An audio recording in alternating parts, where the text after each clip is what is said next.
Oke, kita langsung aja ya ke pengantar dulu.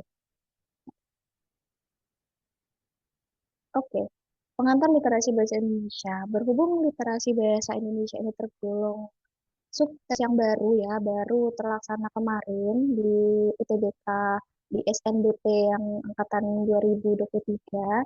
Jadi literasi bahasa Indonesia ini masih banyak yang belum paham.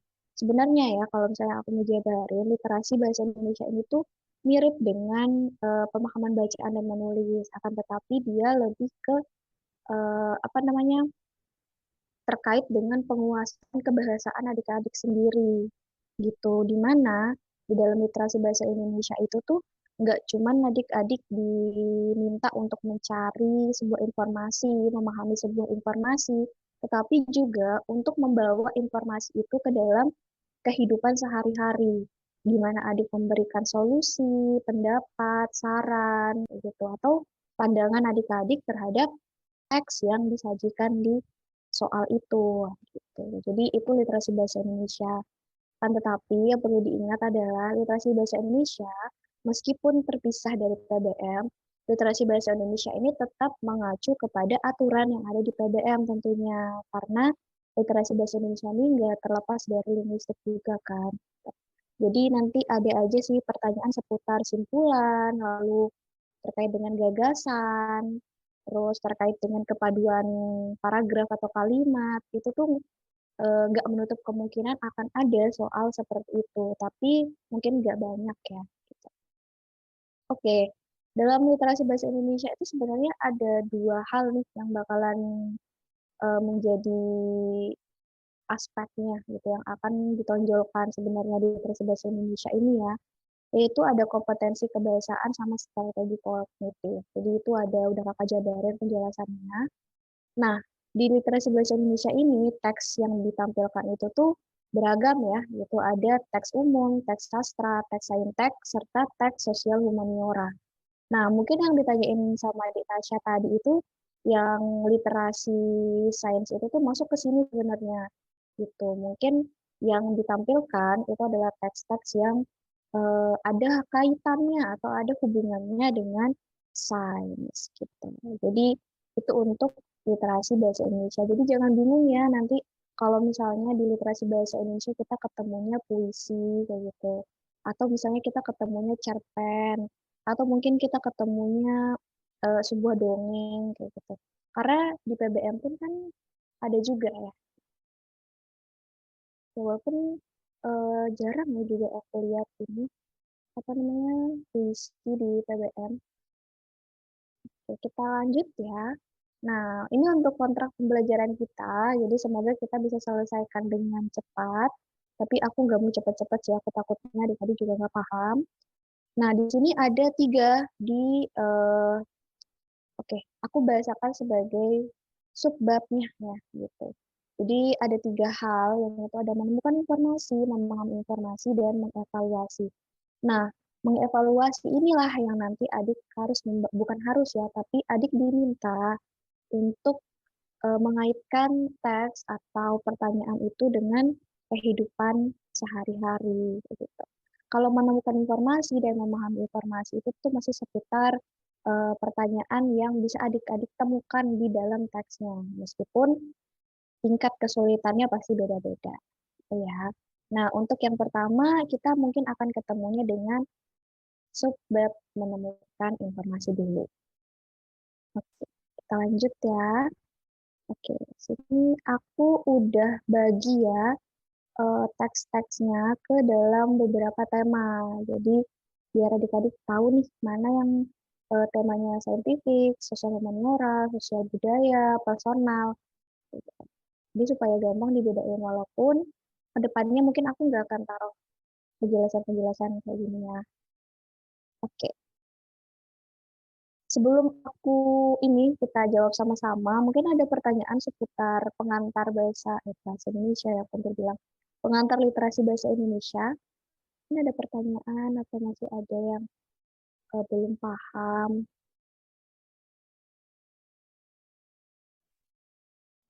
Oke, nggak ada Izin ya. bertanya, Boleh, silahkan. Siapa nih? Ya, perkenalkan nama saya Leonardo Sungguh, saya kelas 12. Oke. Saya ingin bertanya kepada kakak mentor, yaitu teks sosial humaniora itu seperti apa ya, Kak? Oke, teks sosial humaniora. Teks sosial humaniora itu sebenarnya teks-teks yang berkaitan dengan kehidupan sosial ya. Kehidupan Oke, Kak. sosial seperti contohnya, aku ada sih contohnya di sini, tapi nggak apa-apa aku jelasin lagi. Misalnya itu teks-teks yang berkaitan dengan kemacetan, kayak gitu. Terus sebenarnya itu agak menyerempet mirip-mirip ya jenis-jenis teks ini. Terus ada juga yang berkaitan dengan, dia mirip ya humaniora dengan personal, menceritakan tentang seseorang, atau tentang hewan, atau mungkin tentang tumbuhan, gitu. Seperti itulah. Gitu. Cuman Oke, Kak. untuk pembagian seperti ini itu tuh jarang banget ya, dari mana sih teks humaniora, mana sih yang teks sosial gitu. Cuman aku ngebeda-bedain ini tuh supaya adik-adik tahu bahwa literasi bahasa Indonesia itu tuh mencakup semua bahasan gitu loh. Jadi nggak cuman bahasan tentang hal-hal yang berbau pendidikan aja, tapi semuanya gitu. Oke, baik, Kak. Terima kasih, Kak, atas jawabannya. Terima kasih kembali, Ide. Aku lupa tadi, panjang banget namanya. Ya, terima kasih. Oke, di sini ada Dek Hasim Muzaki juga nanya, maaf Kak, kalau dijelaskan mengenai definisi terkait analisis bacaan Kak. Masih agak kurang paham terkait perbedaan masing-masing jenis. Oke, analisis bacaan itu tuh masuk PBM atau gimana ya? Soalnya aku kalau analisis bacaan gini tuh berkaitan sama PBM nggak sih, Dek Hasim? Soalnya kalau di literasi bahasa Indonesia sebenarnya kita nggak terlalu membahas tentang itu gitu, karena kita bahas tentang teks-teks yang dimana adik-adik itu mampu untuk mencari suatu informasi yang terdapat dari teksnya, memahami informasi dan apa yang akan adik-adik lakukan terhadap teksnya kalau misalnya adik-adik yang menjadi tokoh utama di dalam teks itu. Lebih seperti itu. Nanti kita akan kaji ya. Tapi ini Dek Hasim tolong ya aku minta tolong dilengkapin lagi aja pertanyaannya supaya aku bisa kasih tahu jawaban yang lebih detailnya karena aku bingung nih. Ya, oke. Kita lanjut aja ya ke kita latihan soal. Oh iya, by the way, untuk soal literasi bahasa Indonesia ini tuh dibandingkan sama literasi bahasa Inggris itu lumayan beda ya banyak soalnya. Di literasi bahasa Indonesia itu tuh 30 soal, 45 menit. Jadi bayangin 1,5 menit untuk satu soal. Jadi ayo kita bisa survive kok. Oke. Oke, kita mulai ya. Atau mau dicoba dulu, kalau misalnya mau dicoba dulu aku kasih polling. Mau dicoba dulu pertanyaan ini?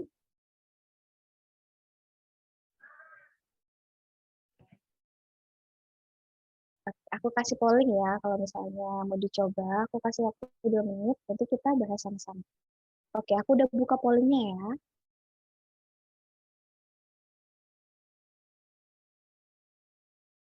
Oke, aku izin mute kalau gitu ya.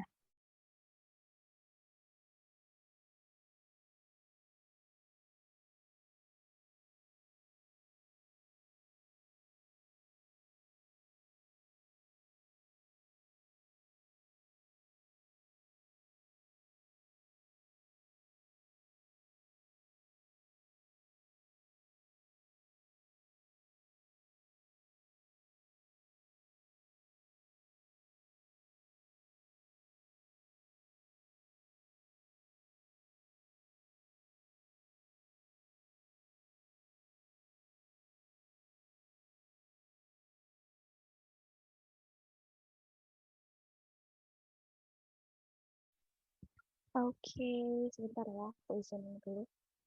Oke, kita bahas sama-sama ya. Ya, aku nggak apa-apa diemin pollingnya. Siapa tahu masih ada adik-adik yang mau mencoba. Jadi di sini aku udah kasih satu contoh soal berjudul Kedutan Mata Sebelah Kiri. Jadi ini masuk kategori tema saintifik ya. Jadi dia tuh eksperimen atau hal-hal yang berbau ilmu itu biasanya masuk kategori saintifik. Oke. Pertanyaannya di sini kita lihat, pada kalimat 4 terdapat kata tersebut. Nah, kata tersebut pada kalimat itu merujuk. Nah, ini kan kalau misalnya adik-adik lihat, kata rujukan ini tuh mirip banget ya di PBM kan. Nah, ini sebenarnya itu juga masuk ya di literasi bahasa Indonesia. Jadi ada beberapa materi PBM yang juga masuk ke literasi bahasa Indonesia. Tapi aku kayaknya nggak akan jelasin karena nanti pasti akan ketemu ya sama kakak mentor untuk literasi untuk PBM. Oke, jadi kata rujukan. Kalau adik-adik ingin menemukan suatu kata rujukan ini simpelnya adalah lihat kalimat sebelumnya. Karena biasanya kata rujukan ini tuh diberikan untuk menggantikan kata yang sudah dipilih sebelumnya. Jadi adik-adik nggak perlu lihat lagi kata setelahnya ya. Gitu. Berarti ini kalimat 4 ya. Kata tersebut. Di balik hal tersebut ada penjelasan ilmiah mengenai mata kedutan sebelah kiri.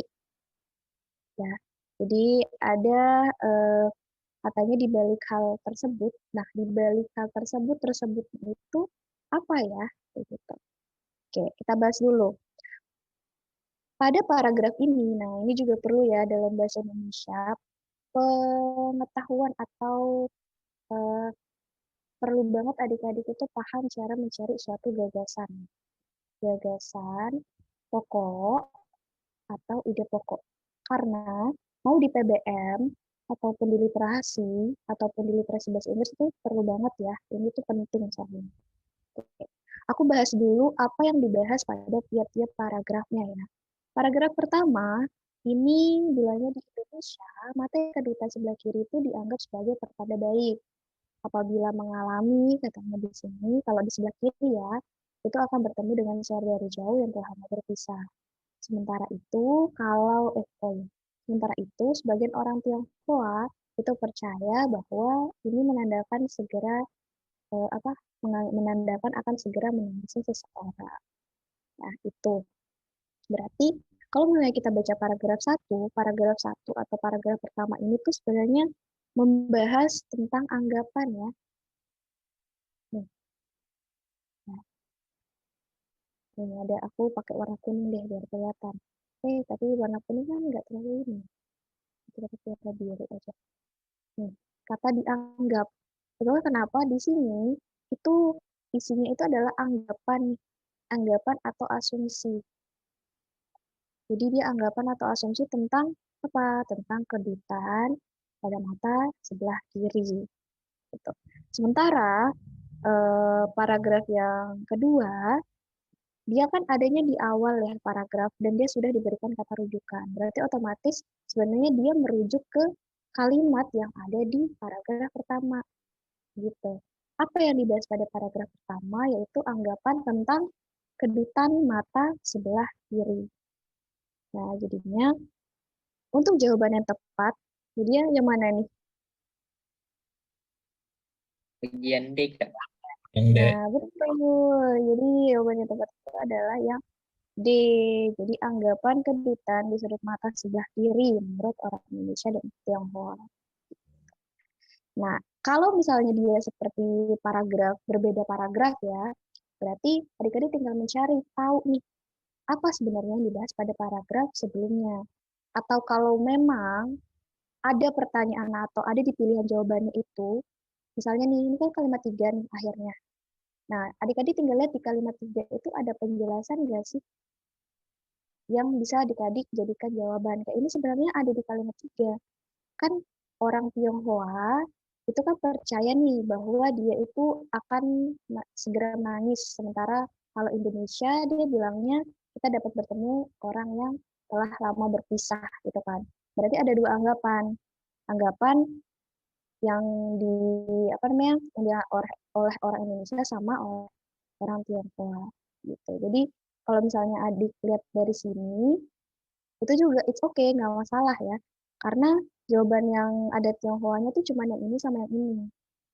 Nah, kita di paragraf pertama nggak bahas tentang sensasi.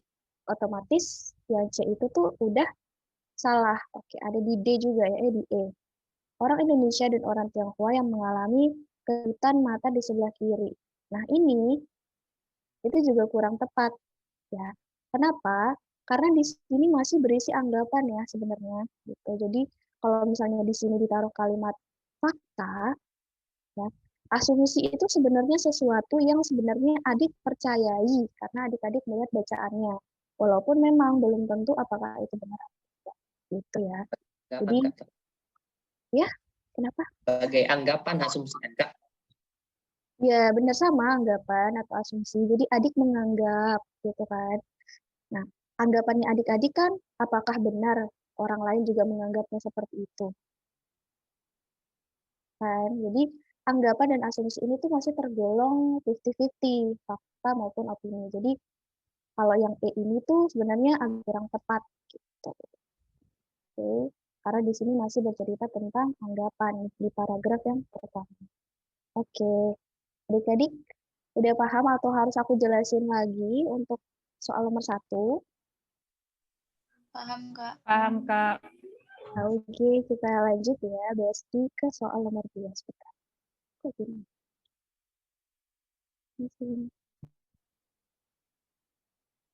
Saking putihnya aku nggak lihat tanda nextnya.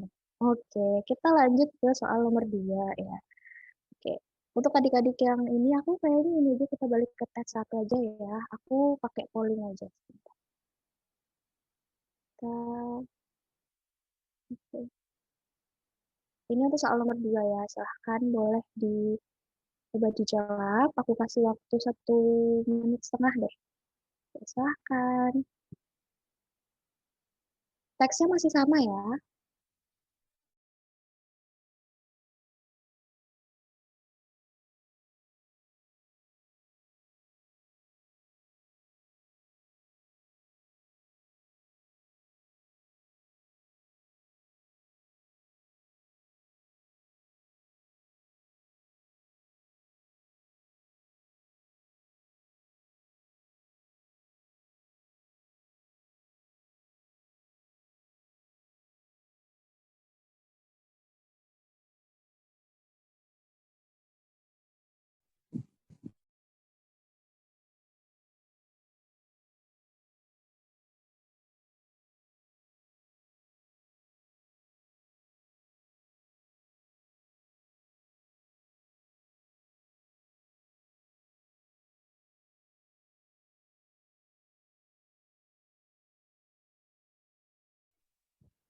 Oke, aku bahas aja ya.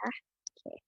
Di sini itu eh, pertanyaannya adalah manakah pernyataan yang sesuai dengan isi teks ya. Jadi pertanyaan ini lumayan umum di literasi bahasa Indonesia. Pernyataan yang sesuai, terus mana yang termasuk fakta, mana yang termasuk opini, relevan tidak relevan. Itu sebenarnya familiar ya di PBM ataupun di PPU juga ada. Cuman kalau di literasi bahasa Indonesia itu biasanya dia agak tricky karena soal atau bacaannya itu tuh memang kadang terlalu panjang untuk dibaca dan kadang tuh eh, kita nggak gampang untuk menemukannya gitu ya. Tapi seingat kakak ya, SNBT ataupun UTBK itu tuh biasanya tuh lebih mudah ya gitu, daripada bimbel-bimbel online yang menawarkan tryout. Biasanya mereka kayak lebih ini gitu, lebih susah ya kalau misalnya dari bimbel-bimbel offline gitu atau online. Oke, di sini oke ini tuh nggak bisa ya. Bentar ya. Bentar, bentar. Aku mati atau gimana? Kok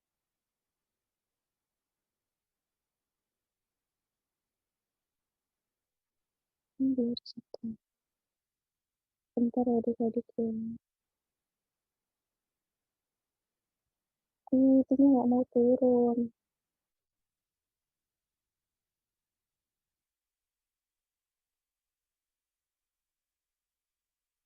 Oh, aku nggak bisa ini. Oh, suaranya tenggelam bentar ya. Oke, udah. Oke, ini penku hilang ya adik-adik. Mohon maaf. Menangis. Jadi di sini itu pertanyaannya adalah manakah pernyataan sesuai dengan isi teks tersebut. Oke, kalau yang seperti ini sebenarnya aku mau menyarankan dua hal. Itu ada skimming ya namanya. Mungkin adik-adik udah pada tahu. Maaf ya tulisan aku jelek. Yang kedua itu adalah scanning. Nah, Yang ketiga ada close ya, reading. betul. Jadi ini tuh penting banget ya di dunia perbacaan, skimming Iya, dan Kak. scanning. Kalau skimming itu lebih kepada gimana sih Yang tidak dibaca. kemampuan adik-adik. Betul, membaca cepat, tapi tetap harus apa namanya hal yang dibaca itu tuh Cermat maksudnya Yes. tuh adalah semua informasi adik-adik dapatkan secara utuh dan tepat gitu. Jadi nggak cuma membaca satu-satu doang, tapi hal yang pentingnya tuh nggak adik dapat gitu ya. Sedangkan kalau scanning itu lebih ke arah kalau aku bahasakan secara simpel aja ya. Kalau skimming, adik-adik itu bisa mencari melalui ide pokok, ya paragraf. Kalau scanning, adik-adik bisa mencari apa? Keyword, kata Sekunci. tertentu. Ya, kata kunci dari apa yang ditanyakan. Jadi adik-adik nggak perlu membaca full itu bacaan mungkin ya 10 paragraf atau 100 paragraf, tapi adik-adik bisa mencoba untuk melatih kemampuan adik-adik untuk mencari ide pokok. Kalau ide pokok kan kepala karangan ya. Berarti kalau misalnya adik menemukan ide pokok, adik udah tahu bahasan dari paragraf ini tuh apa gitu. Jadi udah selesai, udah nggak perlu diapa-apain lagi.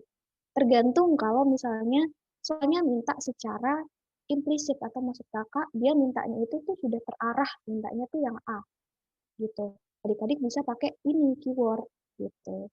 Misalnya adik disuruh mencari suatu kalimat kayak gitu kan. Nah, mencari suatu kalimat itu berarti adik-adik perlu melakukan scanning di mana kalimat itu ada. Gitu. Jadi nggak perlu membaca sebenarnya secara utuh. Gitu. Cara selanjutnya sebenarnya tuh yang mudahnya adalah adik-adik baca aja soalnya. Soalnya mau apa. Jadi adik-adik nggak perlu baca teksnya. Lalu gunakan teknik yang dua ini lengkap aja gitu. Kayak ini bisa digunakan di PBM, bisa juga di literasi, bahasa Inggris, bisa juga di penalaran matematika.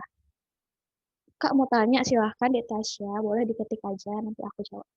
Oke, di sini manakah pernyataan yang sesuai dengan isi teks tersebut? Ya, jadi kita diminta, aduh, pemaku kebentur, tolong. Oke, aku ending polling ya supaya kita bisa lihat pilihan jawabannya. Oke, ini aku udah share result. Yang A, kedutan mata sebelah kiri dianggap oleh semua orang sebagai pertanda seseorang akan segera menangis. Oke, pilihan A ada yang jawab. Cuma pilihan A ini tidak tepat ya adik-adik ya. Oke, kenapa pilihan A itu tidak tepat? Karena di sini kedutan mata sebelah kiri ini menjadi pertanda seseorang akan segera menangis. Itu tuh merupakan anggapan. Sedangkan di opsi adik-adik bisa melihat di sini ini tuh nggak ada ini, kedutan mata sebelah kiri dianggap oleh semua orang sebagai pertanda. Ada kata dianggap ya, tapi di sini tuh fokusnya itu adalah, aku ini di tes aja ya. Oke, oke. Ini yang mana menganggap bahwa kita akan segera menangis Tionghoa kan? Berarti not everyone maksudnya, bukan semua orang, tapi cuman masyarakat Tionghoa aja yang menganggap itu. Berarti untuk opsi A, dia tidak tepat karena ada kata semua orang. Sementara di dalam teks itu adalah masyarakat atau sebagian orang Tionghoa aja yang menganggap itu. Oke, berarti A itu nggak tepat. Terus kita lanjut ke opsi B. Di opsi B itu seseorang yang mengonsumsi kafein akan mengalami kedutan mata sebelah kiri. Nah, untuk pilihan B ini tuh agak kurang tepat juga. Kenapa? Mengonsumsi kafein ini itu salah satu penyebab kedutan mata sebelah kiri menurut ilmiah. Ya. Oke, aku taruh di sini. Ya, jadi di sini hal tersebut seringkali dipicu berbagai hal, ya kan? Ada kurang tidur, merokok, mengonsumsi kafein, atau mengonsumsi alkohol. Seperti kelelahan tidak di sini. Pada kasus yang jarang terjadi, oke, ini beda kalimat. Jadi sebenarnya mengonsumsi kafein itu tuh itu menurut ilmiahnya kan, begitu. Nah, kalau di pilihan jawabannya, dia bilang seseorang yang mengonsumsi kafein akan mengalami kedutan mata sebelah kiri. Nah, tapi dia tuh sebenarnya nggak ada mengatakan nih bahwa semua orang yang mengonsumsi kafein itu tuh akan mengalami kedutan di mata sebelah kiri. Karena dia bilang di sini akan. Seseorang yang mengonsumsi kafein akan mengalami kedutan sebelah kiri. Ya, oke, aku make sure ya. Adik-adik yang di sini ada yang senang minum kopi nggak? Atau suatu minuman yang mungkin mengandung kafein? Nggak ada, Kak. Kak. Tidak, Kak. Enggak ya, masa nggak ada nih? Nggak ada yang senang kopi kah? Saya, Ada, Kak. Kak. Saya. Ada Kak, ada. Saya Kak suka minum kopi. Saya Kak. Oke, aku nanya nih, kalau misalnya adik-adik minum kopi, itu kedutan nggak sih mata kirinya gitu? Enggak Kak. Enggak kan? Berarti ini Enggak. itu tuh enggak semua orang yang mengalami gitu. Jadi untuk opsi B ini tuh agak melenceng ya gitu. Karena dia bilang seseorang yang mengonsumsi kafein akan mengalami kedutan mata sebelah kiri. Berarti salah dong ya. Ya, berarti ini sebenarnya eh, penggunaan kalimatnya yang kurang tepat. Nah, ini harus dicatat ya. Kenapa? Karena sering banget soal-soal terkait pernyataan relevan, tidak relevan, benar atau salah, opini dan fakta. Trikinya itu di sini karena dia membolak-balikan kalimatnya dan adik-adik tuh jadi kayak oh bener nih padahal sebenarnya kata yang dibolak-balik itu tuh belum tentu tepat gitu. Oke, kita lanjut ke opsi C. Di opsi C itu anggapan tentang arti kedutan sebelah kiri, mata sebelah kiri menurut orang Indonesia dan Tionghoa berbeda. Oke, kalau yang ini emang sudah tepat nih pernyataannya, udah sesuai. Kenapa? Karena kalau orang Indonesia bilangnya itu yang ini di kalimat dia, kalau orang Tionghoa ada di kalimat itu. Ya, udah tepat. Tuh. Oke. Ada yang mau ditanyain mungkin Kak, kenapa dia atau E-nya nggak ini? Mungkin boleh. Aku biasanya berhenti sampai jawaban yang benar aja sih pembahasan. Kak, kenapa E-nya salah, Kak? Oke, kenapa E-nya salah ya? Kita bahas E-nya. Ya mungkin karena dia E ya, enggak. Jadi di sini ada pernyataannya, berdasarkan penjelasan ilmiah, kedutan mata sebelah kiri dianggap sebagai kondisi yang serius. Oke, berarti paragraf 2. Oke, dia menjelaskan tentang penjelasan ilmiah. Nah, berdasarkan penjelasan ilmiah, kedutan mata sebelah kiri dianggap sebagai kondisi yang serius. Oke, kita lihat di sini. Di balik penjelasan tersebut, ada penjelasan ilmiah mengenai mata kedutan sebelah kiri. Sensasi itu tuh kadang muncul di dalam atau di sekitar kelopak mata. Oke, nih ada di sini. Jadi sebenarnya penjelasan ilmiah tentang kedutan sebelah kiri itu dia merupakan kondisi yang apa? Yang di sini dia bilangnya serius ya. Oke, bentar. Walaupun demikian, kebanyakan mata kedutan bukan. Oke, bukannya kelupaan. Nah, bukan merupakan kondisi yang serius. Aku bingung. Oke. Jadi untuk opsi E itu tidak tepatnya karena yang satu bilang serius, tapi di teksnya berkata bahwa dia bukan sesuatu yang serius. Oke, jadi tidak. Iya, benar. Oke, oke dapat ya. Kita lanjut gitu. Ya. Kalau misalnya mau nanya, "Kak, aku belum paham, boleh banget. Aku bisa ngulang 10 kali kok. Ya, aku bisa ngulang 10 kali ya. Kak, aku belum paham. Oke, belum pahamnya di bagian mananya nih?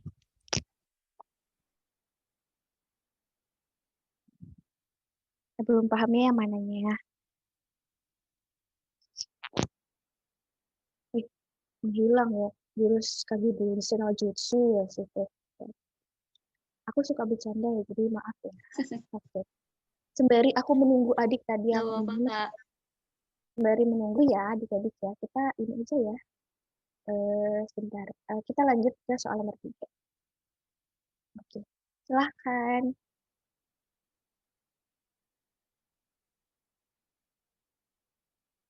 Oke, next time ya. Kalau misalnya di pembelajaran aku tuh biasanya aku share dulu PDF-nya, baru nanti adik-adik bisa contoh, bisa coba untuk jawab dulu, baru nanti pas ketemu aku kita bahas sama-sama. Tapi untuk beberapa pertemuan awal, kemungkinan besar aku akan keluarin contoh-contoh soal yang umum dulu.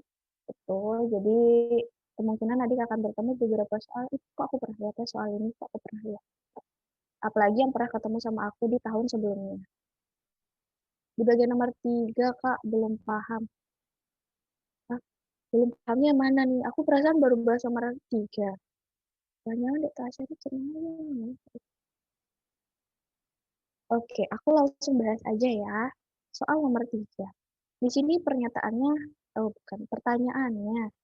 Berdasarkan isi bacaan, apa yang diyakini masyarakat Indonesia saat mengalami kedutan mata sebelah kiri? Nah, ini tuh simpel ya jawabannya ya. Jadi udah ini ya, ada di opsi yang A sebenarnya. Ya, di kalimat kedua di adikku sayang. Oke. Ini ya. Jadi untuk orang Indonesia kan nih. Karena di awal itu dia bahas di Indonesia, kedutan mata di sebelah kiri itu dianggap pertanda baik. Dijelaskan di kalimat 2. Karena apabila mengalami kedutan sudut mata sebelah kiri, seseorang akan bertemu dengan saudara jauh yang telah lama berpisah. Gitu. Nah, untuk kalimat yang ketiga itu sebagian orang Tionghoa anggapannya seperti apa tentang kedutan mata sebelah kiri. Oke, jadi untuk soal nomor aku ini polling dulu ya, biar adik-adik bisa lihat. Untuk soal nomor 3 ini, jawaban yang tepatnya itu adalah yang A ya. Ya, aku kasih share resultnya dulu nih. Yang A ya. Sementara opsi-opsi yang lain itu tuh nggak ada gitu, jadi tidak tepat. Oke, kita lanjut ya. Kalau misalnya ada pertanyaan, boleh tanya sama aku. Oke, ini teksnya beda ya.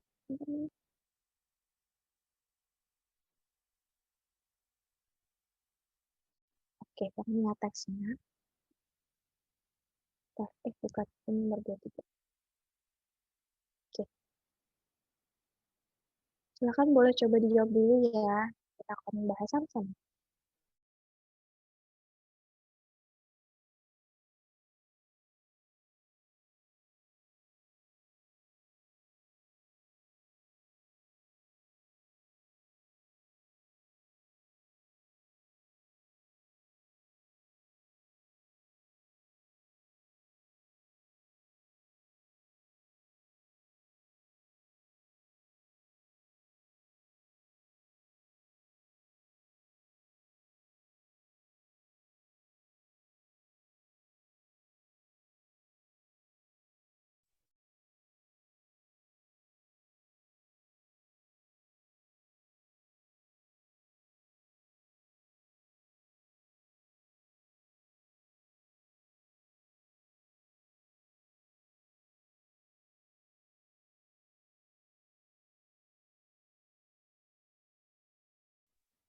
Oke, jadi kalau misalnya tadi bertemu tentang sosial humaniora gini, biasanya dia bertema kayak tentang ini ya kegiatan ya yang berkaitan dengan bisa dia dalam aspek politik atau ilmu budaya gitu ya. Sosial humaniora itu seperti itu. Atau seni juga atau budaya kan cara masuk kategori budaya. Aku hampir bilang budaya. Jadi memang sosial humaniora seperti itu. Kadang dia juga masuk juga cakupannya ke personal. Kalau personal itu tuh orang. Kadang sosial juga nanti mengarahnya tuh ke saintifik kayak gitu. Kadang campuran sosial saintifik. Tergantung dari jenis teksnya. Cuman it's okay sih. Tema atau teksnya tuh nggak terlalu berkaitan, nggak akan ditanyain juga. Oke, di sini aku izin dulu untuk ending polling supaya bisa dilihat jawabannya sama-sama. Oke, aku share result ya. Di sini itu pertanyaannya, di antara kelima pernyataan berikut, manakah yang memuat informasi yang sesuai dengan isi bacaan di atas? Oke, jadi kita disuruh mencari manakah yang memuat informasi yang sesuai dengan teksnya. Oke. Nomor 4. Di sini ada teks bahwa tidak banyak orang yang tahu bahwa 13 Desember 2020 itu hari peringatan merupakan peringatan Hari Nusantara yang panjang sejarahnya. Oke. Adik-adik mungkin ingatnya Valentine ya, 14 Februari ya. Mungkin ingatnya hari lahir gitu kan. Kadang kita ingatnya tanggal merah itu ya saat pas lihat kalender besok libur ya gitu baru tahu oh ada hari nasional. Jadi gak apa-apa sih sebenarnya. Oke, jadi di sini teksnya itu bercerita tentang 13 Desember ini merupakan hari peringatan Hari Nusantara. Nah, di sini dia perjalanannya nih ya sebelum 13 Desember itu tuh diresmikan menjadi Hari Nusantara. Di sini di pertanyaannya, manakah yang memuat informasi sesuai dengan isi bacaan? Kalau misalnya teksnya pendek, kita mudah ya. Cuman kalau misalnya teksnya panjang, adik-adik perlu latih lagi ya teknik-teknik membaca supaya ke depannya lebih memudahkan adik-adik dalam mengelola teks-teks panjang. Oke, di sini kita lihat dulu di opsi A. Oke. Sejarah Hari Nusantara sangat panjang, sehingga banyak orang yang belum mengetahui tentang peringatan tersebut. Nah, ini ada di kalimat yang pertama, jadi udah tepat ya. Katanya di sini sejarahnya itu, aku hapus dulu. Sejarahnya panjang kan? Panjang sejarahnya. Terus habis itu banyak orang yang nggak tahu, tidak banyak yang tahu tentang apa? Tentang peringatan Hari Nusantara. Ya, jadi untuk soal nomor gitu sih. Pusing gue. Bentar ya. Gue pening. Oke, sejarah Hari Nusantara sangat panjang sehingga banyak orang yang belum mengetahui tentang. Oke. Pernyataan berikut yang memuat informasi dengan isi bacaan. Sejarah Hari Nusantara sangat panjang sehingga banyak orang yang belum mengetahui. Oke, I got it. Ya, sebenarnya untuk soal yang opsi A ini, itu tuh ternyata kurang tepat ya setelah aku baca lagi. Kenapa? Karena perspektif opsinya itu tuh agak berbeda. Aku jelasin ya kenapa bisa berbeda. Yang pertama, di sini eh, penjelasannya adalah tidak banyak orang yang tahu bahwa sejarahnya itu panjang. Sementara perspektif untuk opsi A, orang-orang itu nggak tahu karena sejarahnya panjang. Gitu ya. Jadi agak berbeda nih. Orang nggak tahu bahwa sejarah itu panjang, sama orang-orang belum tahu karena sejarah itu panjang. Gitu ya. Oke, jadi untuk opsi A itu tuh kurang tepat. Kalau misalnya masih belum paham, nanti aku jelasin lagi. Jadi untuk opsi A itu dia nggak tepat ya. Kita lanjut ke B. Hari Nusantara digagas untuk memperjuangkan batas teritorial laut Indonesia. Oke, membahas batas laut Indonesia. Oke, kita deklarasi masih didasarkan. UU tentang ini panjang lautnya ya, yang semula berubah menjadi 3,1 km persegi.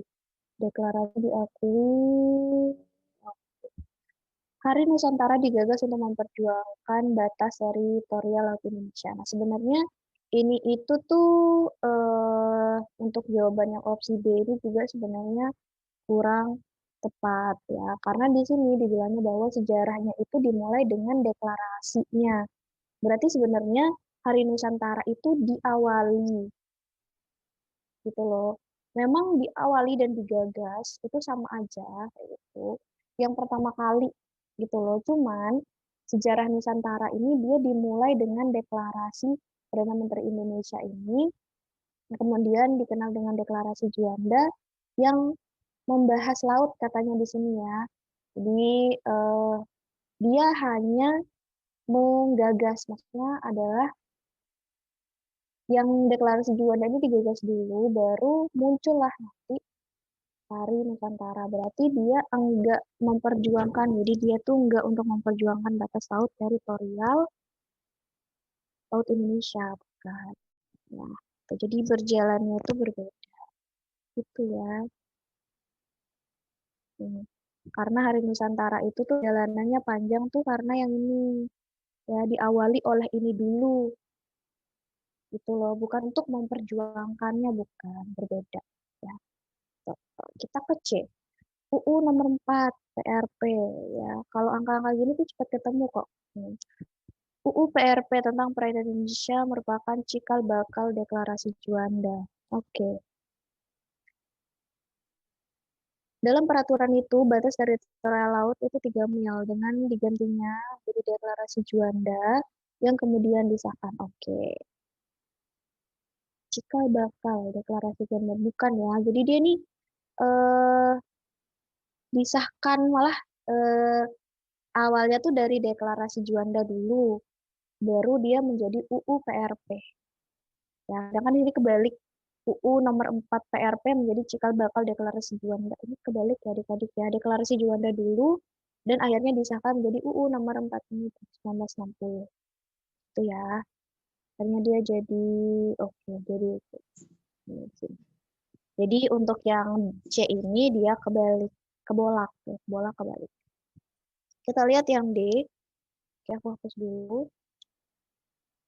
TZMKO 1939 menetapkan luas wilayah. Oke, bener ya di sini ada. Jadi ya, dia semulanya 1 juta kilometer, dia berubah menjadi 30,1. Ya. Jadi dia kan semulanya 1 juta kilometer kan.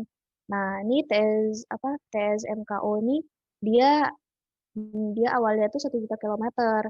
Pas udah menjadi ini, dia tuh berubah gitu. Jadi 3,1 juta kilometer persegi. Jadi seperti itu. Jadi untuk ini sedikit ya malah yang jawab. Untuk soal nomor 4 itu sebenarnya jawabannya tepat itu adalah yang D ya. Kalau misalnya adik-adik paham konteks kalimatnya, dia awalnya itu yang ini, kemudian menjadi ini dan disahkan menjadi ini, gitu. Di mana wilayah laut yang semulanya ini akhirnya menjadi ini. Ya, kayak gini. Panahnya kayak gitu. Oke? Atau masih belum paham? Kalau misalnya masih belum paham, boleh Paham, ditanyain Kak. Paham, aja. paham Kak, paham. Kalau udah aku jawab aja belibet ya, Kak. tapi paham. Aku tergura. Jadi jangan pura-pura ya, atau jangan rupa-rupa. Aku tuh tidak suka yang pura-pura. Saja. Kita lanjut ya, Besti, ke soal nomor 5. Oke, soal ini teksnya masih sama ya. Oke, silakan.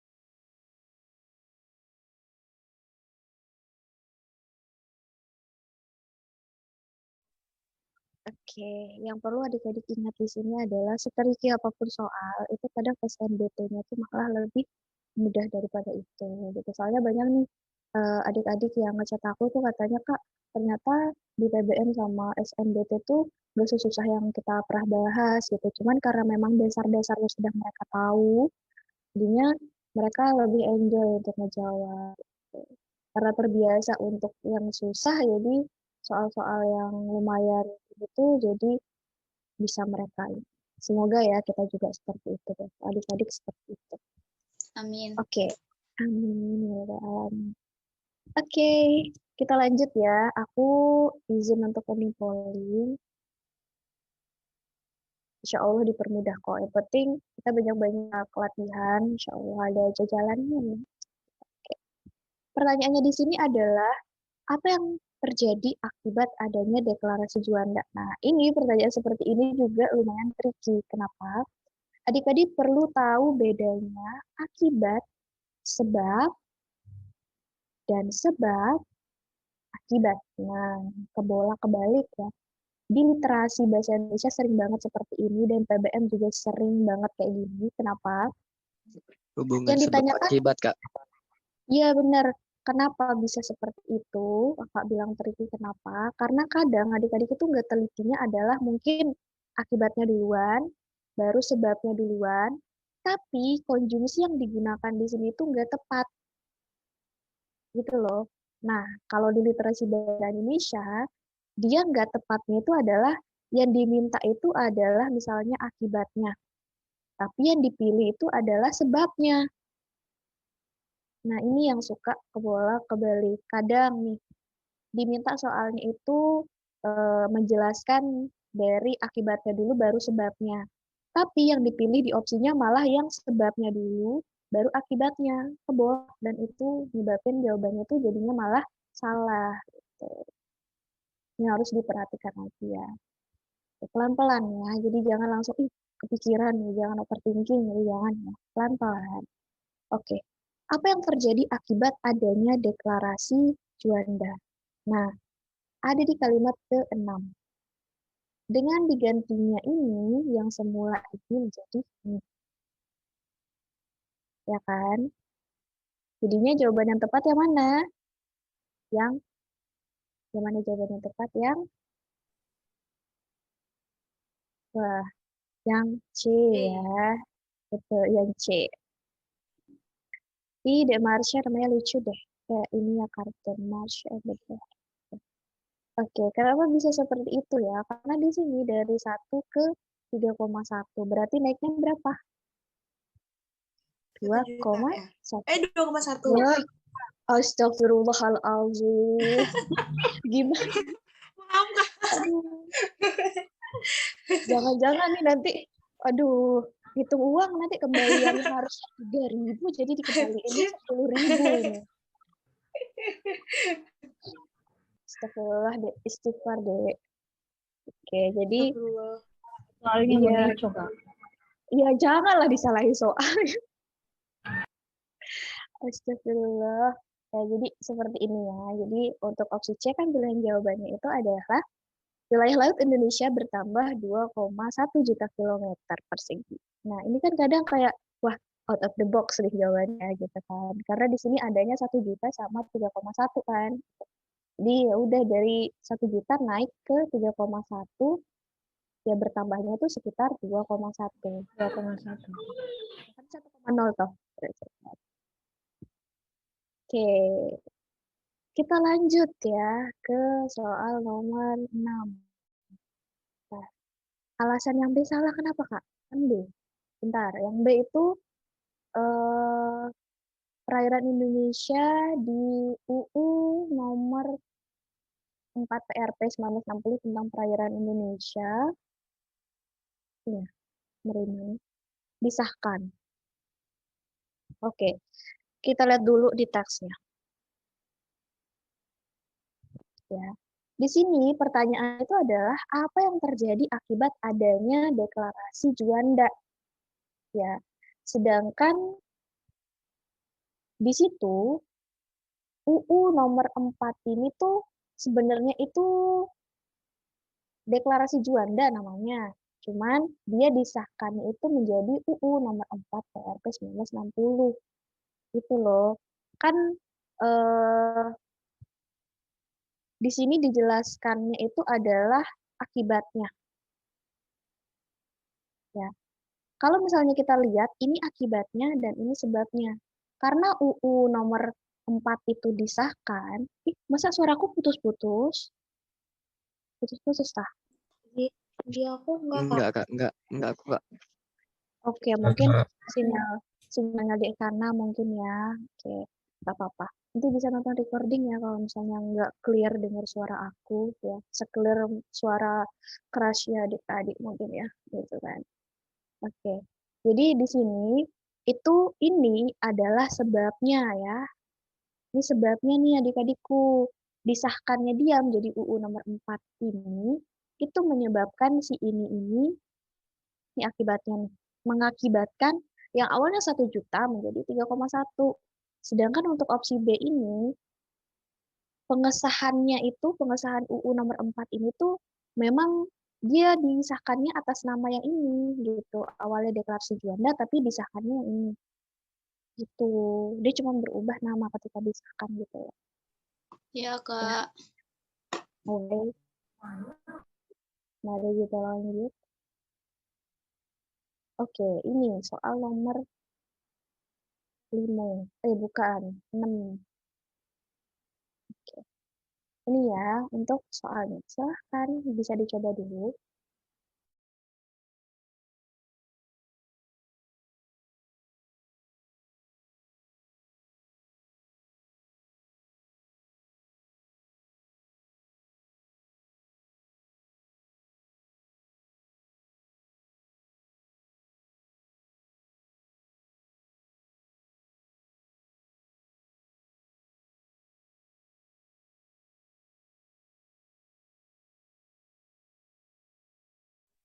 Oke, aku langsung jawab lah. Penku mana? Oke, oke. Di sini ada teks sastra, puisi. Jadi ada puisi berjudul Orang-orang Miskin karya W.S. Rendra. Nah, jadi jangan heran ya nanti kalau saya keluar kalau ada cerita atau ada teks dongeng, cerpen, puisi gitu atau percakapan kayak gitu. Oke. Pertanyaannya di sini adalah aku izin polling dulu ya. Oke. Sini. Jika dikaitkan dengan kehidupan saat ini, nah ini tuh sebenarnya masuk ke apa namanya bagian merefleksi dan mengevaluasi ya sebenarnya. Terus kenapa kakak munculin?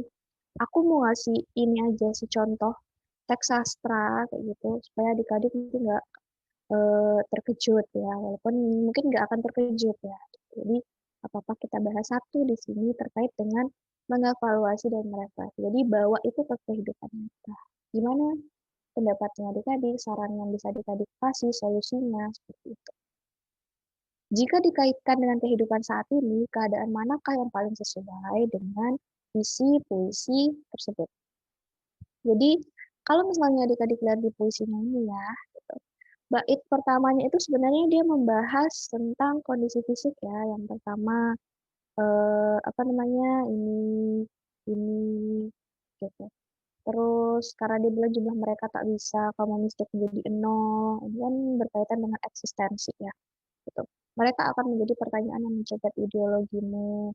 Terus intinya tuh kalau misalnya adik-adik lihat nih, ya, puisi ini ada yang membahas tentang kondisi fisik gitu. Jadi, oke.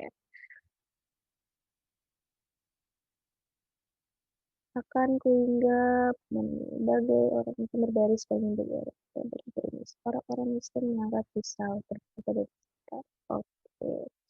Jadi kalau misalnya ditanya apa yang bisa adik-adik kaitkan, mana yang keadaannya tuh paling sesuai, itu jawabannya tepat itu yang B nih, udah banyak yang tepat kok jawabannya, yaitu kemiskinan masih ada di tengah masyarakat sampai sekarang. Karena kalau misalnya dilihat dari puisi-puisi ini ya, itu dia membahas tentang gini, kemiskinan itu tuh nggak bisa kamu jadiin nol gitu karena dia bakalan selalu ada gitu ya gitu, seperti itu. Di sini dia bilang berbaris sepanjang sejarah ini kan yang ke satu yang kedua. Jadi dia bilang dia berbaris sepanjang sejarah maksudnya itu adalah setiap tahun itu tuh dia memang selalu ada gitu dan menjadi permasalahan gitu. Oke, jadi untuk soal nomor berapa itu? Nomor 6, itu jawaban yang tepat itu cuma adalah yang B. Gitu. Kalau misalnya dibilang kemiskinan makin bertambah setiap tahunnya, di sini itu tuh nggak ada ininya. Maksudnya tuh nggak dijelasin di dalam visinya kalau dia misalnya bertambah tiap tahun. Karena di sini cumannya bilangnya bahwa dia nggak akan kamu bisa jadikan nol. Dia berbaris juga sepanjang sejarah, terus ini berkaitan dengan bentuk fisik ya. Terus habis itu dia kan bagai udara panas yang selalu ada. Dia nggak ada menjelaskan bahwa kemiskinan itu makin bertambah setiap tahunnya gitu. Jadi untuk opsi A itu kurang tepat. Kita lihat ke opsi E karena opsi E juga banyak menjawab.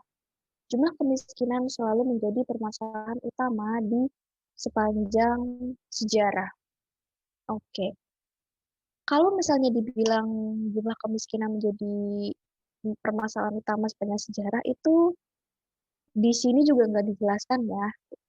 Misalnya kalau puisi itu mengenal di apa namanya menggunakan kata-kata kiasan, kalau dilihat dia nggak ada menggambarkan bahwa kemiskinan itu menjadi permasalahan utama sepanjang sejarah. Dia hanya berkata bahwa berbaris sepanjang sejarah. Berbaris sepanjang sejarah itu artinya kan gini kan, berbaris, entah itu mungkin berbaris rapi atau enggak, itu maknanya adalah di tiap sejarah itu dia ada. Gitu. Kita nggak tahu apakah dia merupakan permasalahan utama atau enggak, tapi yang kita tahu bahwa dia tetap ada. Gitu, ya. Jadi untuk soal nomor untuk opsi E ini tuh nggak ada dijelaskan di dalam bait di puisinya. Jadi kurang tepat kalau misalnya itu kita jadikan apa namanya, kalau misalnya itu kita kaitkan dengan keadaan saat ini. Oke, ada yang ingin ditanyakan sebelum aku lanjut? Kak, Kenapa? menurut kakak kalau untuk soal yang puisi gini ada triknya nggak buat jawab? Kan kalau puisi kan panjang ya, terus banyak kata-kata kiasan juga. Betul. Untuk mempersingkat waktu aja sih, Kak. Menurut Oke, itu kakak sebenarnya harus gimana? Oke, terima kasih ya Dejini. Jadi kalau untuk puisi-puisi seperti ini tuh sebenarnya yang perlu dilihat itu adalah adik-adik baca dulu kemauan teksnya itu seperti apa. Kalau misalnya pertanyaan teksnya seperti tadi itu kan umum ada di semua bait kan. Jadi adik-adik perlu memahami dulu cerita dari puisi itu apa. Tapi kalau ternyata, ya Allah hilanglah suara aku tuh. Ya bolehlah Starbucks-nya ya. Enggak, bercanda. Jadi kalau misalnya ternyata dia hanya meminta pertanyaan seputar amanat atau ditanyanya adalah karakter atau yang ditanyanya adalah makna dari kata puisi yang ini. Jadi kamu tinggal cari aja itu maknanya apa. Jadi nggak perlu baca keseluruhan puisi untuk paham gitu. Atau kalau misalnya kamu mau baca, kalau misalnya ditanyanya arti kalimat ini pada puisi itu apa, itu kamu boleh cari kata itu dulu di puisinya, terus kamu eh, kaitkan dengan bait yang sebelumnya dulu. Gitu kalau misalnya ada keterkaitan. Nanti supaya kamu bisa tahu gitu sebenarnya bait ini tuh dia bercerita tentang apa atau dia mengekspresikan apa sih gitu. Jadi kalau pertanyaan terkait dengan puisi ini kan memang agak ini ya karena bahasa yang digunakan juga enggak ini. Jadi saran dari aku sih itu aja, baca dulu soalnya apa yang diinginkan soalnya, nanti tinggal kita coba untuk memaknai apa sih sebenarnya. Aku Oh ya, juga Kak. memang kalau iya, aku juga kalau puisi-puisi itu tuh nggak terlalu gimana ya. Oke, Oke, Kak, tapi lanjut. perlu ya. Oke, kita lanjut. Ya. Oke, di sini pertanyaannya adalah hal yang ingin disampaikan penyair. Nah, yang ini nih, aku baru bilang kan. Hal yang ingin disampaikan oleh penyair ya. Oke, aku bakalan jarang keluarin puisi ya. Enggak kok, aku bakalan keluarin kata-kata ada. Jadi di sini apa yang ingin disampaikan penyair dalam puisi tersebut? Oke, sebenarnya kalau seperti ini ada beberapa ini. Jadi kamu harus paham ya berarti makna dari puisi ini dia sebenarnya ingin menyampaikan apa. Kalau misalnya kamu tahu dia ingin menyampaikan apa, sama aja seperti yang ingin disampaikan oleh penyair. Jadi kurang lebih seperti itu. Ya. Kalau misalnya kita lihat di sini ada beberapa penggunaan kata ya. Yang pertama itu sebenarnya ada mencoba ideologi, terus ada merinci agamamu, terus habis itu ada kata ini juga yang sering diulang-ulang, terus ada berbariskan sejarah, terus apa lagi ya? Oke, bagi udara panas. Oke. Ini aku highlight beberapa kata atau beberapa kalimat dalam satu kalimat. Jadi di sini ada satu bait juga mungkin. Nah, di sini eh, diksi-diksi ini sebenarnya dia membentuk ini kita bilangnya diksi. Tahu ada yang tahu diksi? Diksi. Jadi dia membentuk makna bahwa kemiskinan itu dilambangkan oleh orang-orang miskin yang minta pertanggungjawaban pada ideologi negara. Karena mencegat ideologi itu tuh eh, apa namanya?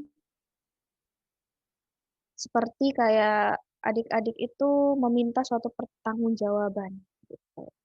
Ya, terus lalu meringis pada agama ini sama aja ya. Itu kita mintanya tuh pada agama gitu.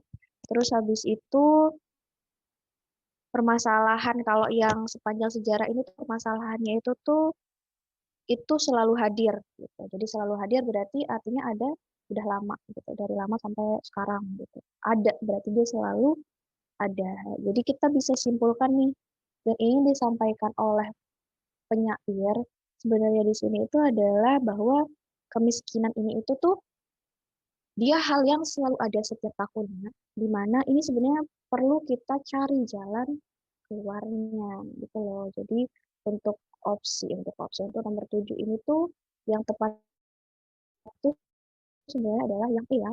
Kemiskinan adalah permasalahan bersama yang perlu dicari jalan keluarnya. Kalau misalnya kita lihat yang B, kemiskinan tidak dapat ini polling aku lupa, astagfirullahaladzim. Adik-adik gak bisa melihat pollingnya. Kalau misalnya aku ambil jawaban yang B, kemiskinan tidak dapat dihilangkan dan selalu ada pada setiap zaman. Nah, kalau misalnya seperti ini, itu kan mirip-mirip nih dengan yang E. Cuman kalau misalnya yang kita jadikan dia jawaban, yang B ini itu kan agak korelasi ke kehidupan nyatanya berbeda. Gimana? Kalau misalnya dia bilang kemiskinan tidak dapat dihilangkan, apa kemiskinan itu tidak dapat dihilangkan? Ya. Di sini, di kalimat di bait yang pertama, jumlah mereka tak bisa kamu mistik menjadi nol. Memang kan? Dia bilang tidak bisa menjadi nol. Tapi kalau misalnya kita perhatikan, selagi kita masih bisa untuk mencari jalan keluar seperti yang ini kan. Jadi kemiskinan itu tuh perlu untuk dicari jalan keluarnya. Memang dia tidak dapat dihilangkan. Yang perlu kita itu adalah bagaimana cara kita mencari jalan keluarnya. Kalau misalnya yang B, itu udah disampaikan oleh penulis di dalam ininya, sebenarnya di dalam puisinya. Ya, puisinya ini. Sebenarnya yang diinginkan di soal ini tuh adalah amanatnya. Ya, apa nih yang bisa dikadik simpulkan dari puisi ini? Gitu. Kalau yang B ini kan dia udah ada di teksnya, udah ada di puisi, ya kan? Jadi seperti itu kurang lebihnya. Oke. Jadi sebenarnya apa yang ingin disampaikan? Itu sama aja kayak bertanya, apakah kesimpulannya dari teks ini? Gitu, seperti itu. Oke, kita lanjut ya. Kalau berapa nih? Kalau misalnya ada yang nggak paham, nggak apa-apa.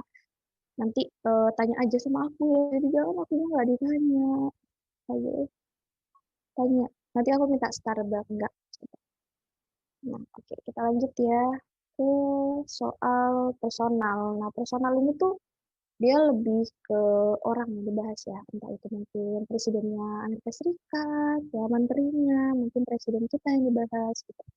Atau mungkin seseorang yang diceritakan gitu. Gitu,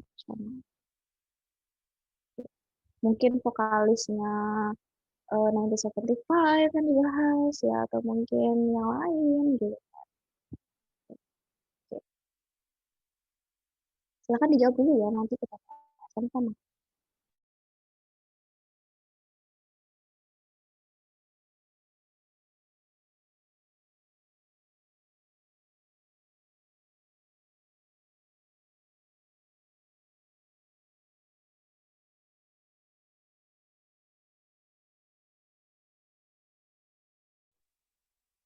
Oke, nggak apa-apa, jalan kita bahas aja ya. Karena lumayan nih apa soalnya. Di sini kita kan tinggal definisi. Aku lebih ya kata tadi mulainya, jadi mungkin lebih di jam lebih di jam 8 dikit ya. Oke, di sini ada pertanyaan mana nih? Pertanyaannya itu manakah informasi yang tidak disebutkan? Berarti kita bertugas untuk mencari informasi yang tidak ada. Mana nih informasi yang nggak ada di teks ini? Nah, kita cari dia dari opsi A. Hal yang membuat Heme Sunim tertarik pada kehidupan spiritual itu ada dijelaskan di paragraf 1. Ia justru tertarik gitu. Karena apa? Dia ini karena dia apa namanya menempuh pendidikan di sebuah Harvard dan betul banget ya. Dia mendapatkan pelatihan monastik di Korea dan mengajar agama Buddha. Gitu kan. Dia sudah dijelaskan di paragraf 1, berarti otomatis yang A ini salah. Kita lihat yang B, latar belakang pendidikan yang dimiliki Hemin Sunim. Nah, untuk sebentar, dia bilang apa sih yang hal yang membuat oke, aku baru ingat. Yang ini dia nggak ada ternyata ya. Karena di sini ini itu adalah riwayat pendidikan. Oh, baru ini ya. Nah, jadi dia bilang setelah menempuh ini, Hemi mendapatkan pelatihan ini. Nggak dijelasin nih, kenapa dia tertarik dengan kehidupan spiritual, ya kan? Dia bilang bahwa tapi tidak disangka-sangka dia justru tertarik dengan kehidupan spiritual, tapi reasonnya nggak ditulis di sini, alasannya nggak ditulis. Jadi udah kelihatan ya bahwa yang opsi untuk nomor 8 ini jawaban yang tepat itu adalah yang A. Kita lihat di jawaban yang C nih banyak yang jawab. Alasan yang membuat buku Hemingsunin terkenal ke Korea. Bentar, aku ending polling ya supaya adik-adik bisa lihat jawabannya. Oke. Untuk opsi yang C itu dijelasinnya di sini. Ya. Hal itu tak terlepas dari isi buku-bukunya yang tidak hanya menjadi paduan dalam bermeditasi, tapi juga sering menjadi panduan untuk menghadapi tantangan dalam kehidupan sehari-hari. Ya. Nah, begitu terkenal kan katanya. Gitu. Kenapa dia begitu terkenal? Gitu, ya karena ini. Karena dia itu buku-bukunya tuh nggak cuma jadi panduan meditasi, tapi juga untuk menghadapi tantangan dan tantangan dalam kehidupan sehari-hari. Jadi untuk opsi yang C itu sudah dijelaskan di paragraf yang keberapa? Dia. Mana lagi yang D? Alasan yang membuat Hemin Sunim aktif di akun Twitter miliknya. Kalau yang D ini ada di sini. Oke. Membagikan ilmu kebahagiaannya secara gratis. Berarti alasannya itu adalah untuk membagikan ilmu kebahagiaannya itu secara gratis. Tuh. Nah, terus untuk yang E, waktu Hemin Sunim mendapatkan ide untuk berbagi ilmu lewat Twitter ada di sini. Ya. Muncul ketika ia sedang memimpin grup terapi.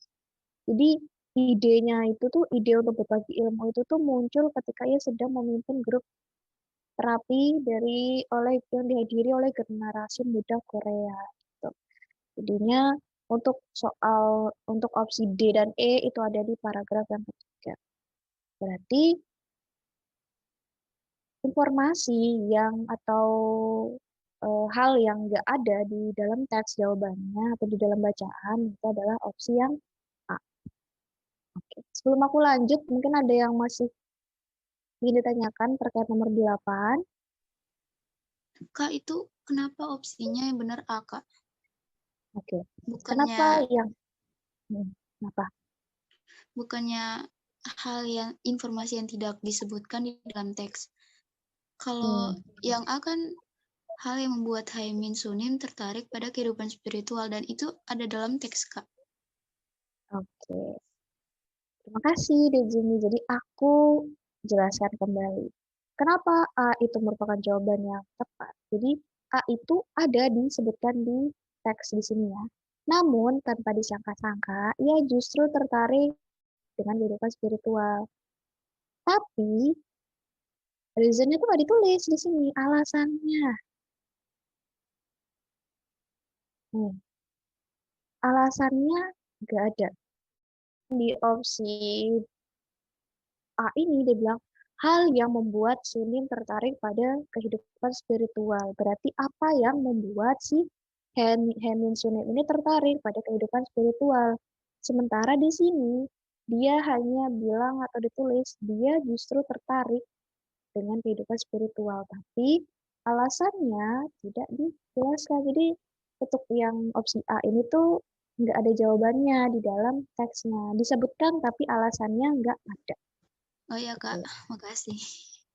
Iya, terima kasih kembali. Kita harus fokus, teliti, gitu ya. Kalau di sini harus disayang-sayang nih soalnya. Oke, kita lanjut ya. Ada yang masih ingin ditanyakan lagi, boleh? Silahkan.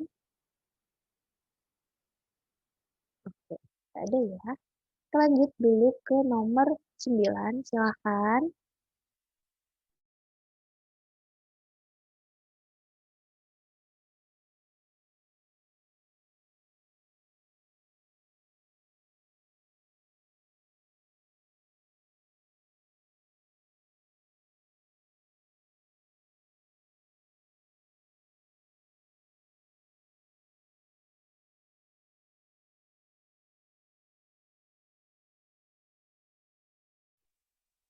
Oke, sambil jalan kita sambil bahas ya. Tapi kalau misalnya nggak mau sambil jalan sambil bahas, nggak apa-apa. Aku tunggu atau aku mau sekalian bahas nih. Maunya gimana? Tunggu aja, Kak. Oke, udah aku tunggu deh. Aku setia ke orangnya. Silakan.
Oke, waktu 2 menitnya sudah habis. Sayang-sayangku kita bahas dulu soal nomor 9.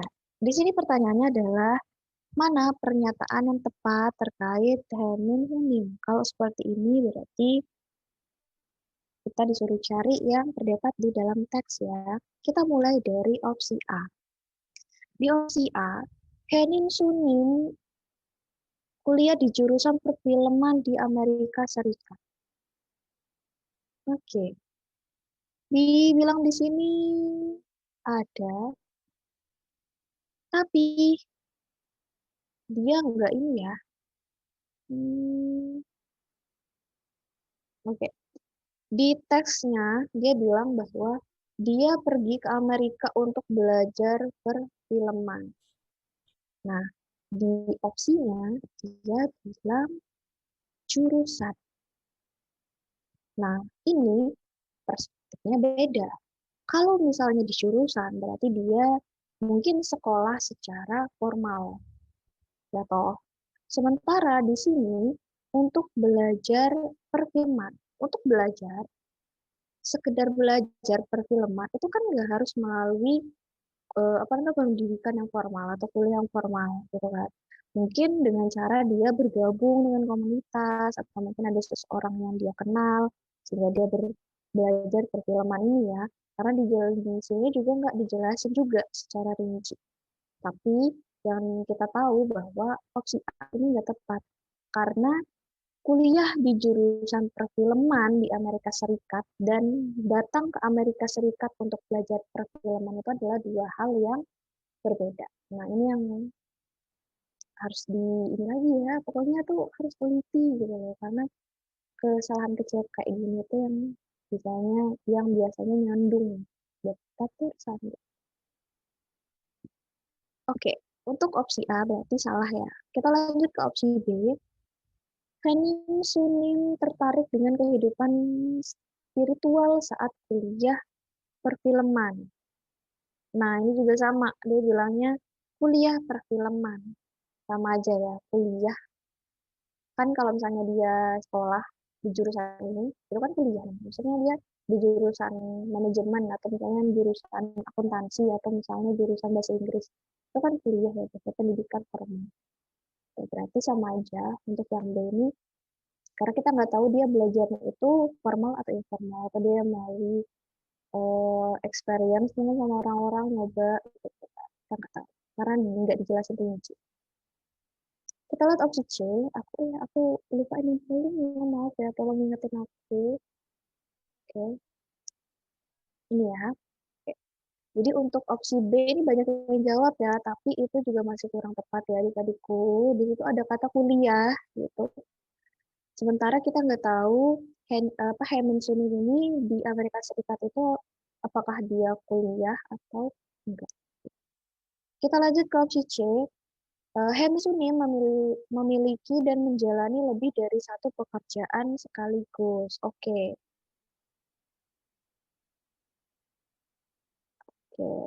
Kini ia merupakan seorang guru agama Buddha Zen dan salah satu penulis yang sangat berpengaruh di Korea Selatan.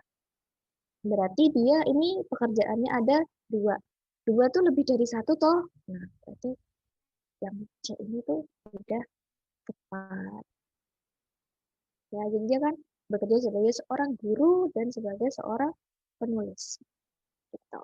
Jadinya dia tidak hanya bekerja pada satu pekerjaan aja. Oke.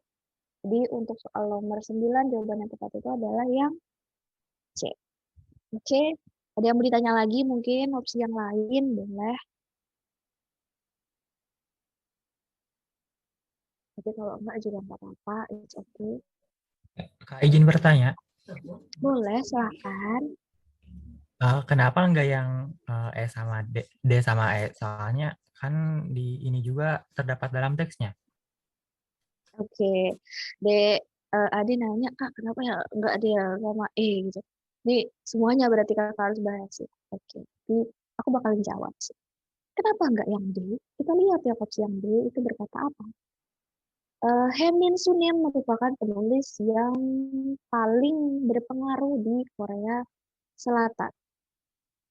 Oke, I got it. Di sini mana ya?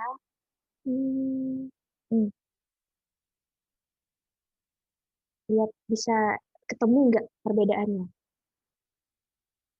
antara kata penulis yang paling berpengaruh sama salah satu sangat penulis. Aku tanya, ini beda atau sama?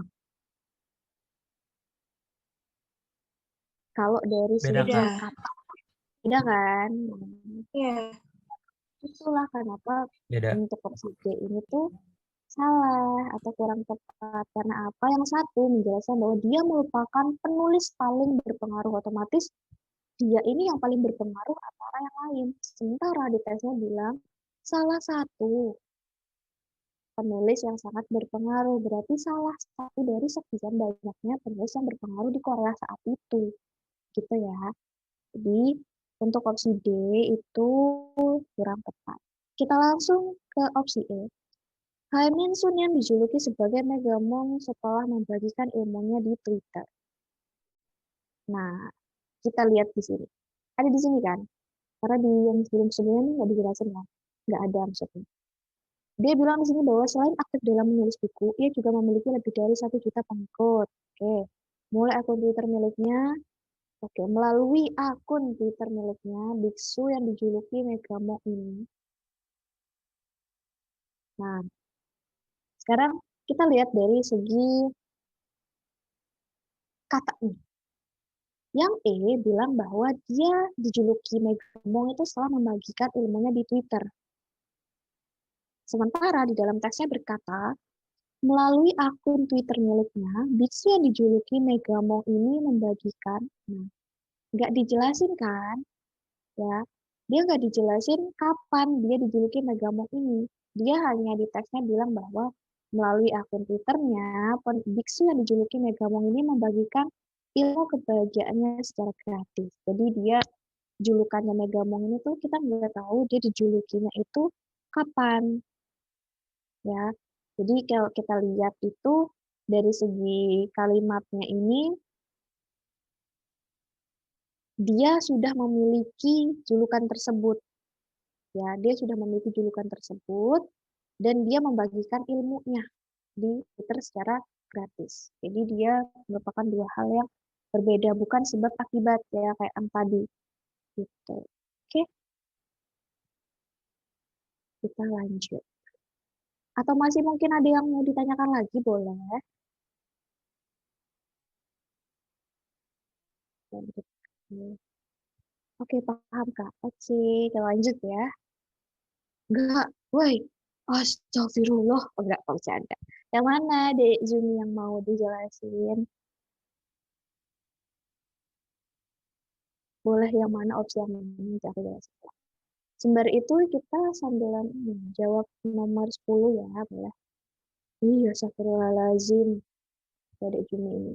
Silakan ya, jawab dulu. 2 menit ya, adik-adikku.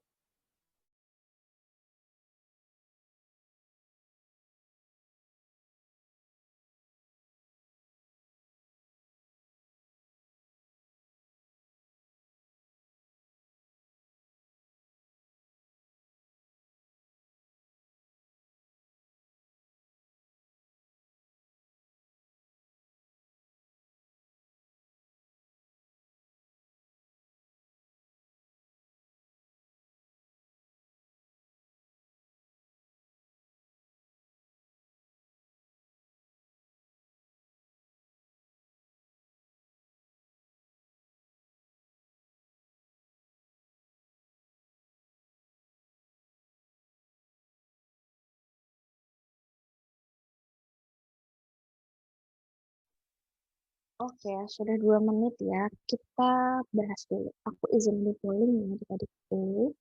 Di sini tujuan dari dia membagi ilmunya secara gratis. Nah, kalau misalnya ada pertanyaan ini kan adik-adik jadi tinggal baca yang di sini aja. Tinggal baca yang ada di paragraf yang ketiga aja. Jadi kalau misalnya awal-awal mungkin adik-adik bisa cari ide pokoknya, ini bercerita tentang apa. Baru kalau udah tahu ide pokoknya, gampang. Tapi kalau misalnya nggak mau juga nggak apa-apa, tinggal lihat soalnya aja dulu. Ya.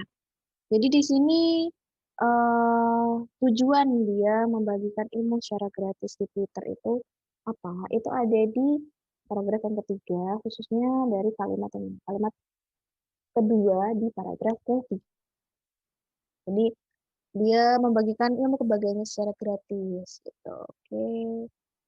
Begitu banyak anggota terapi yang meminta nasihatnya agar bisa hidup lebih bahagia dan akhirnya memutuskan untuk mempublikasikan melalui Twitter yang dapat diakses oleh semua orang. Jadi untuk ini jawaban yang tepat itu yang B. Ia ingin agar ilmunya itu dibagikan ya bisa diakses oleh semua orang gitu. Jadi dia apa namanya? Kan dia punya banyak anggota terapi yang minta nasihat kan gitu agar bisa lebih agar bisa hidup lebih baik ya. Jadi dia akhirnya publikasi nih nasihat-nasihatnya tuh melalui Twitter gitu agar dapat diakses oleh semua gitu. Sementara ini kan adik banyak yang jawab opsi A dan opsi B ya. Aku jelasin ya. Opsi A, ia ingin membagikan ilmu kebahagiaannya secara gratis di Twitter. Coba deh adik-adik lihat pertanyaan dan jawaban. Pertanyaan dan opsi A, itu sama atau enggak? Sama kan? Pertanyaannya, apa tujuan Hemen Suni membagikan ilmunya secara gratis di Twitter? Nah, opsi A, ia ingin membagikan ilmu kebahagiaannya secara gratis di Twitter. Tidak boleh ya itu di dalam bahasa Indonesia. Ura duplikasi memang pengulangan, cuman pengulangan yang tidak tepat. Oke, kita lanjut ke yang E. Ia mengetahui bahwa ada banyak orang yang meminta nasihatnya agar lebih bahagia. Nah, untuk yang E, dia itu merupakan penyebab sebenarnya. Dia merupakan sebab. Ya. Jadi sebab atau alasan sehingga Hemin Sunim ini tuh membagikan ilmunya secara gratis di Twitter. Jadi itu bukan suatu tujuan, tapi sebabnya. Jadi seperti itu ya. Jadi untuk soal nomor 10 nih jawaban yang tepatnya itu adalah yang B. Oke. Masih mau soal satu lagi atau aku tutup nih? Aku ngikut aja. Satu lagi aja, Kak. Oke, satu Dua. lagi ya. Satu lagi, Ya. Kak. Atau mau pertanyaan soal fakta, bukan fakta, opini benar atau salah? Hmm, Aku Boleh sih kayaknya Kak, Boleh, Kak. Oke ya, sebentar. Cuman ya. Oke, benar atau salah? Nih ya, aduh, senja, ntar aku hapus dulu. Nah, di sini sebenarnya ada teks ya, tapi karena teksnya kita nggak bisa lihat kan, ya. Jadi aku bakalan kasih soal yang nomor 13 aja. Jadi pertanyaan benar atau salahnya ini kan adik-adik harus baca kan. Agak susah, aku harus bolak-balik slide. Jadi aku kasih yang nomor 13 aja. Ini ada tipu lagi. Salah ini nggak sih? Oke, bukan yang ini ya.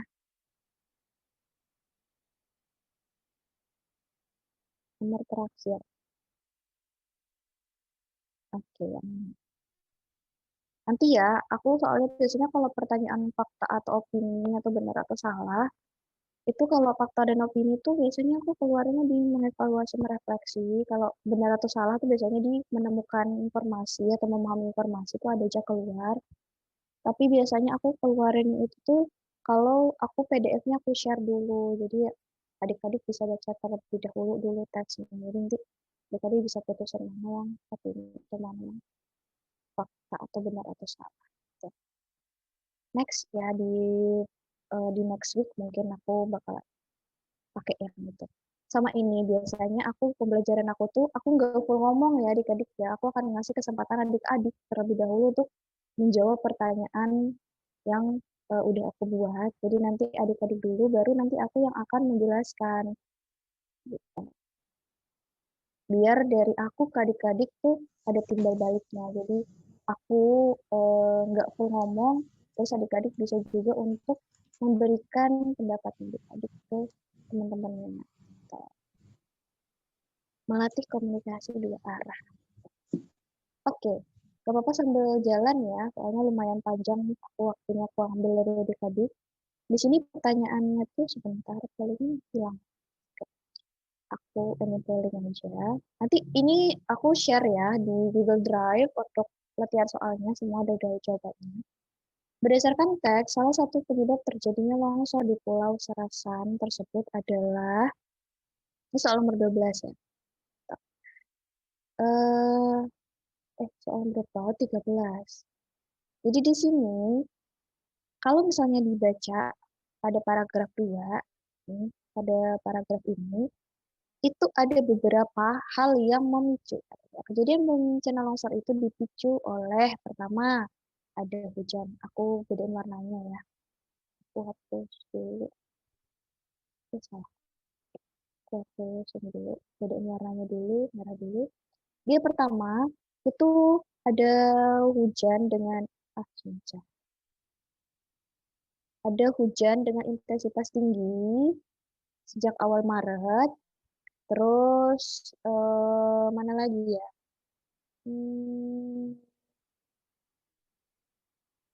Mana lagi?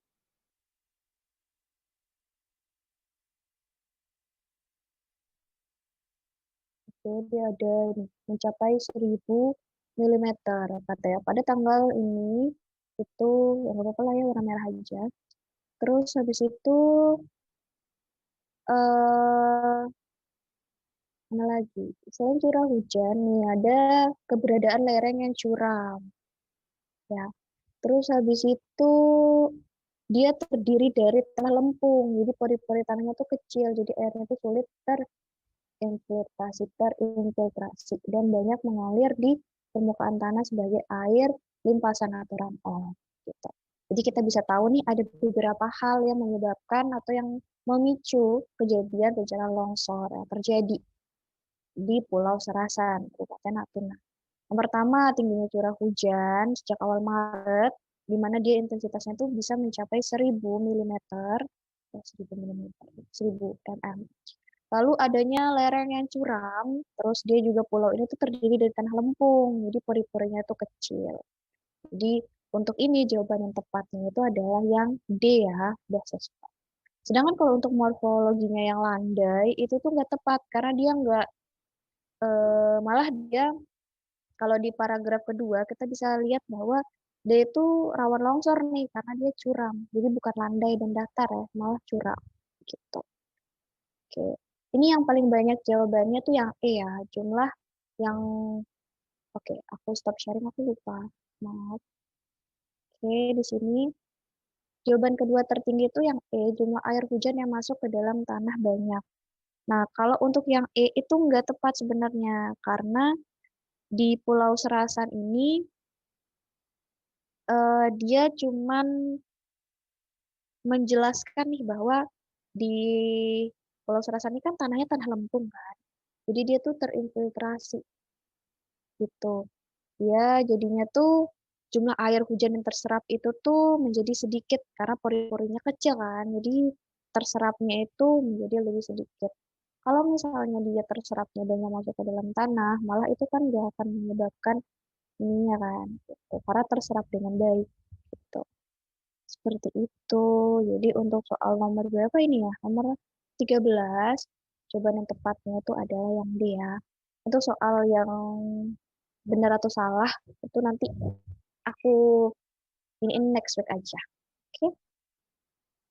Jadi itu aja nih dari aku. Jadi aku mohon maaf apabila apa pembelajaran kita malam hari ini ngaret, jadi selesainya lebih lama dari yang seharusnya. Terus kalau misalnya ada kata-kata yang menyinggung juga aku mohon maaf, mungkin ada beberapa pembahasan yang belum terserap dengan baik atau belum aku sampaikan dengan baik, itu nanti bisa coba chat aku di WhatsApp aku, private chat, boleh lewat grup juga boleh, aku bisa aja lewat mana, bebas adik-adik. Jadi itu aja ya dari aku, jadi jangan disimpan di dalam hati ya kalau misalnya aku ada perkataan yang salah, jadi aku mohon maaf. Segala kurangnya aku jangan diambil ya, jadi ambil lebihnya aja, kurangnya jangan diambil. Oke, jadi segitu aja dari aku. Terima kasih untuk adik-adik yang udah join dari awal sampai akhir. Kita ketemu di next week. Oke, bye-bye adik-adik. Selamat Makasih, malam. Kak. Malam, Kak. Terima kasih, Kak.